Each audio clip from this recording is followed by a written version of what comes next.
Guys, Zillion Frogs back in another video review, and this time we're going to take a look at my Lego Bionicle custom mock of Pohatu, Phantoka Pohatu to be exactly. And yeah, I was in a Bionicle mood these past months. I was like, hey, I found my old basically Matoro mask, Pohatu mask, and also Makuta Antraz mask. I'm like, I'm gonna just recreate them using actually some pieces of the original sets, or just original Bionicle sets, and just remake them. So yeah, here we have Pohatu. Let's first start to look at the mock, starting from feet upward. So legs are actually probably the most common, one of the most common, except for like the arms maybe, which they're just basically, he has his original feet and lower legs from his 2008 set, but then the upper legs have the newer double socket pieces with like this CBS, so of course it has the conjoined ball, and then also a friction adder. This has its own shell. It's simple, basic. Yeah, it's really more to it. 360 look, going up to the torso and head. Torso actually is probably the centerpiece of the build. It's the most complex and also the most unique. Or his limbs, again, very basic. But yeah, take a look at the front. He has his original 2008, of course. I guess it's the chest armor piece. I've always was wondering of why they did that and not, like, I don't know, just a normal chest armor. But yeah, from the bottom of that, you can see it has this one orange shell.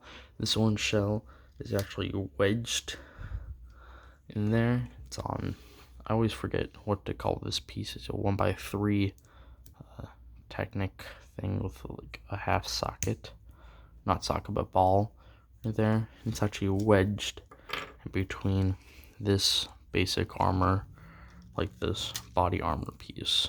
So yeah, this has a normal Euro Factory torso with just a whole bunch of other stuff on top of it. And this has, and the sides right here, like that stick out, are actually wedged inside the little crevices on the side, so it actually stays in there. Because if you just don't, and like it off centers it, it's also much more wobbly. So you'd like to do is push them inward, and just make them just much more secure right in there.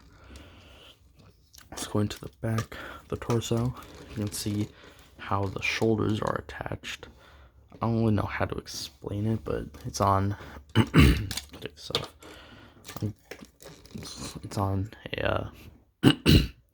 on a like, I don't know, old new, I don't know how to explain it, like Bionicle handpiece that is attached to his original piece for the shoulders. They're actually sloped downward slightly, and to actually just make it much more secure, actually put some ball, which is like the pure ball joint, and then attach it to the double socket joint right there. It's right behind his neck. It does limit his neck articulation a little bit, but that's why I did a double articulated neck piece like that. So it just helps with articulation by not letting this kind of inhibit that. You can also see from the back his attachment to the Myrex Sky Blaster. It's a very basic attachment, just normal bone piece, sort of friction adder, and then attached to the Myrex Sky Blaster. It's much more articulated than the original one. You can actually like fold it all the way down if you don't want to really see it, or like very high. It's like you want it to be almost like a centerpiece. But yeah. Speaking of weapons,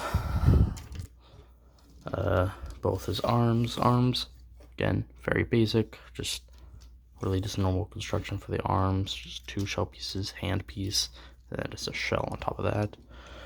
I actually was meaning to make his arms like his original Pohatu Phantoka arms, which are actually based off his new weapon, which was basically this, just with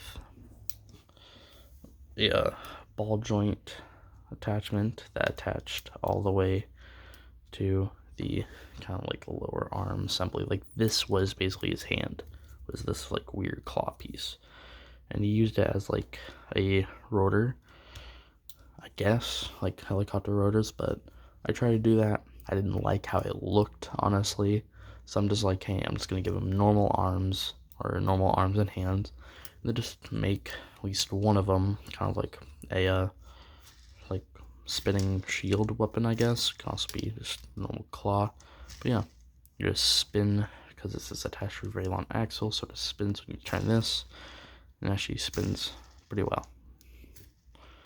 You can actually attach it to either hand because it just has just dual axles. It's usually attach it to the left hand, because the right hand actually has a nice new claw weapon.